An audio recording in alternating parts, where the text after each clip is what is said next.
Manahoana daholo indray tsika rehetra androany faly miaravatsika amin'ny anaran'i Jesosy Kristy hianatra tenin'Andriamanitra indray tsika androany Dawary.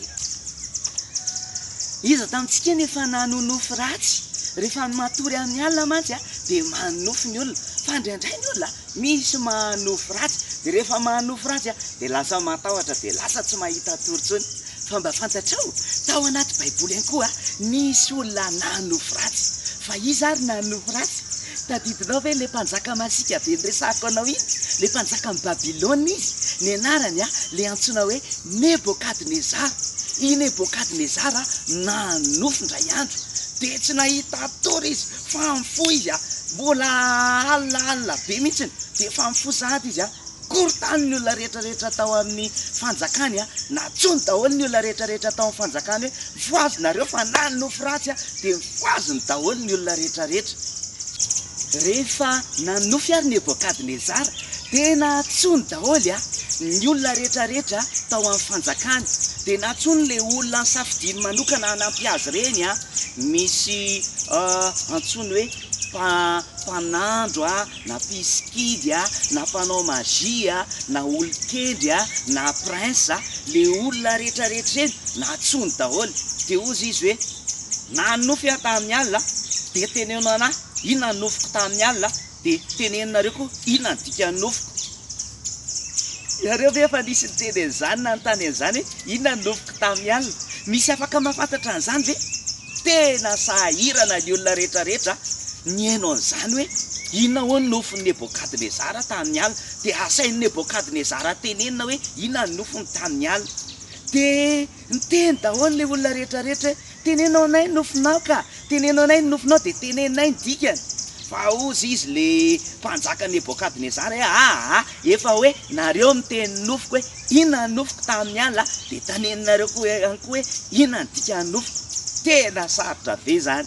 Ozy izy le olona hoe tena sarotra be ny zavatra ampanaovy mpanjaka aminay fa tena ateneny fotsiny nofonao dia teneninay ho any dikany. Tena sarotra zany wow. Dia ahoana dia niteny amin'izay Nebokadnezara mpanjaka hoe zao raha tsy teneninareo hoe inona nofoko dia ho tetitetehaninareo ary ny tranonareo ho atao trano fivoahana atao WC ny tranonareo raha tsy teneninareo hoe inona nofoko dia zay ny zavatra manjoanareo. Tena masika ity mpanjaka Nebokadnezara ity. Tena tahotra daholo le olona rehetrarehetra izay teo amin'ny fanjakany Nebokadnezara hoe zavatra tena sarotra tsisy mahay zany mpanjaka, tena tsisy mahay zany. Dia ozy izy ny mpanjaka hoe rehefa zany ary dia amoahana didinareo fa tsy maintsy vonoana daholo nareo rehetrarehetra. Ay. Dia ahoana zany rakizy? Dia hoy koa i Nebokadnezara hoe raha fantatrareo ny nofoko ary raha fantatrareo ny dikany dia mahazo cadeau be dehibe, mahazo fanomezana be dehibe sady mahazo voninahitra be mihitsy zay mahafantatra an'izay nofoko izay. Zao anefa nitranga rakizy tsy nisy nahafantatra dia tsisy nahalala hoe inona zany nofon'ny mpanjaka zany satria sarotra be nahafantatra ny hoe nofon'ny olona tamin'ny alina. Tsisy mahalala an'izany hoe ianao ve zao dia mahafantatra hoe nofon'ny olona ao an-tranonareo hoe izao ny nofonao tamin'ny alina. Tena sarotra zany ary tena tsisy nahavaly mihitsy. Ary efa nivoaka amin'izay ny didin'ny mpanjaka hoe vonoana daholo ny olona rehetrarehetra ao amin'ny fanjakana le hoe olokendry reny, piskidy, mpanandro, dadarabe dia Daniela sy namany ihany koa Sadraka, Mesaka ary Abednego. Minao fa tadidinao ile prince le avy any amin'ny fireneny Joda le natao babo tany Babilôna. Dia zao ny zavatra nitranga. Ozy izy hoe fa maninona no vonoan'ny mpanjaka Nebokadnezara daholo ntsika rehetrarehetra dia niteneny le olona taminy hoe satria mila mahafantatra ny nofony. Dia lasa amin'izay i Daniel niseho teo amin'izy, niseho teo amin'ny mpanjaka ny teny hoe omeo fotoana ary omeo fotoana dia ho tenenina hoe inona ny nofon'ny mpanjaka. Dia lasa nomena fotoana ary Daniel mba ilazany ny nofon'ny mpanjaka. Rehefa nomeny mpanjaka Nebokadnezara fotoana ary i Daniel dia lasa izy niteny tamin'ny Sadraka, Mesaka ary Abednego mahakasika an'izany zavatra zany.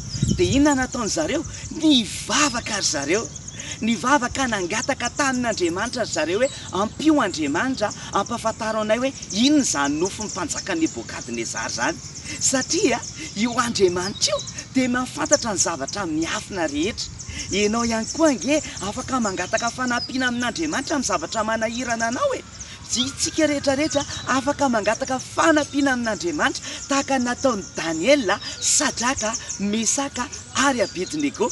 Dia rehefa nivavaka ry zareo dia teneniko anao, naseho an'Andriamanitra tamin'ny Daniel ny nofon'ny Nebokadnezara. Tena mahagaga zany. Dia lasa fantatry Daniel zany nofon'ny Nebokadnezara. Dia rehefa fantany dia nisaotra an'Andriamanitra izy. Andriamanitra nisaotra anao fa tena mahery ianao, mahagaga ianao, tena tsisy zavatra tsy hainao fa hainao Andriamanitra tena mahay be mihitsy. Dia nisaotra an'Andriamanitra ry zareo. Dia rehefa nisaotra an'Andriamanitra ry zareo dia lasa amin'izay izy nandeha niseho nakany amin'ny mpanjaka niteny ny nofon'ny mpanjaka. Dia niseho tamin'ny mpanjaka Nebokadnezara amin'izay Daniel. Dia niteneny Daniel tamin'ny Nebokadnezara hoe zao ny nofiny. Nanofy ianao ry Nebokadnezara fa nahita sary olona ngeza be mihitsy ianao. Dia rehefa nahita sary olona ngeza be ianao dia ny lohany volamena, dia ny tratra ny volafotsy, dia ny kibony sy ny tanany varahana, dia ny fehany vy, dia ny tongony vy sy tany manga. Dia zany ny hitanao ry mpanjaka, reo ny sary hitanao tany alina. Dia zany mampatonga anao matahotra fa nahita sary olona ngeza be ianao dia natahotra ianao. Dia zao ny dikany. Ny dikany zany dia fanjakana, resaka momba amin'ny fanjakana zany resany mahakasika an'izany hoe ianao angery Nebokadnezara, zany lelohany hoe volamena, zany hoe fanjakanao ngeza be. Dia ao amin'ny ambany fahefanao misy karazana fanjakana be dia be. Kanefa n'izao rehefa misy vato mitoraka tany amin'ilay tany manga dia mienjera daholo reo ny rehetrarehetra reo. Zany hoe dikan'izany tsy aharitra akory ny fanjakan'ny Nebokadnezara fa tsy maintsy andena, tsy maintsy irodana ny fanjakany. Dia marina zany ozy izy i Daniel ary tsy maintsy tanteraka zany. Dia gaga be raka izy Nebokadnezara hoe fa ahoana koa nahalalany Daniel an'izany. Dia ozy izy Daniel hoe ny Andriamanitra zay vavahako anie nampafantatra an'izany fa rehefa mivavaka dia niteneniny anazy zany. Dia nekoaka tamin'ny tany raka izy Nebokadnezara dia tena nisaotra ny Andriamanitra izy tena mahagaga io Andriamanitra io. Satria io Andriamanitra ray io le Andriamanitra ivavahantsika, Andriamanitra ray zanaka fanahy masina, dia afaka maneho fahagagana ary afaka mampahita zavatra tsy hitan'ny olona rehetrarehetra. Ny tena marina dia zao, afaka manampy antsika io Andriamanitra io, afaka mikarakara antsika amin'ny zavatra manahirana antsika rehetrarehetra. Dia nekoaka tamin'ny tany Nebokadnezara ary nanandratra ny Daniel, nahazo fanomezana izy ary lasa nanana toerana ambony be tany Babilôna i Daniel. Dia i Sadraka, Mesaka ary Abednego dia nanampy any Daniel ihany koa tao anatin'izany. Dia tena mahagaga io Andriamanitra io fa afaka manampy na dia amin'ny zavatra tena farak'izay sarotra ary dia afaka manampy io Andriamanitra io. Dia zao ary andaoko tsika rehetrarehetra androany, inona mety zavatra manahirana antsika, Andriamanitra afaka manampy anao, Andriamanitra afaka mikarakara anao. Fa andao isan'andro san'andro ametraka amin'ny fiainantsika amin'Andriamanitra, fa tsy hoe rehefa misy zavatra sarotra ihany ange vao mivavaka fa i Daniel dia mivavaka foana izy isan'andro san'andro satria efa fiainana izany. Dia tsika koa andao hivavaka isan'andro san'andro mba ho fiainantsika isan'andro san'andro dia na mahafinaritra ny fiainana na misy zavatra sarotra ny fiainanao dia afaka ampian'Andriamanitra foana ianao. Mino fa nahafinaritra anao indray nanaraka amin'ny fotoanantsika tandrany dia amanaraka indray finaritra tahiny Jesosy daholo.